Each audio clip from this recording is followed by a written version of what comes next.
من يوم بعدك وانا قلبي مكسور وحزين. عمرك كنت تعرف ان اغنية طمني عليك بتاعت محمد فؤاد مسروقة؟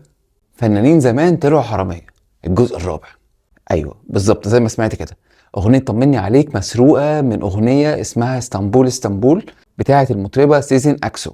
وقبل ما تخشوا تشتموني وتقولوا لي في حاجة اسمها اقتباس وفي كذا وكذا زي ما اتعودت، المشكلة هنا ان هو كتب انها الحان محمد فؤاد وكتب ده على الالبوم. تقدر ترجع للالبوم او تخش تعمل سيرش على الموضوع دوت، اكتب اغنيه طمني عليك الحان مين، او حتى اسال شات جي بي تي هتلاقيها ان هي الحان محمد فؤاد. على قلبي فراق. وعلى فكره الموضوع ده مش جديد، سنه 97 محمد فؤاد اصدر واحده من اعظم اغانيه على الاطلاق، اوقات يا دنيا معاكي بعيش. المشكله بقى اللي انا عايز احكي لك عليها، الاغنيه دي المفروض ان هي الحان احمد محي، تمام؟ هي الحقيقه ان هي متاخده برضو من اغنيه وايلد وورلد. تقدر تعمل سيرش او تسال شات جي بي تي قبل ما تيجي تهاجمني. على فكره انا من اكتر الناس اللي بتحب محمد فؤاد، انا بس جاي اقول المعلومه وجاي اسير البلبله. سلام. خش عليا.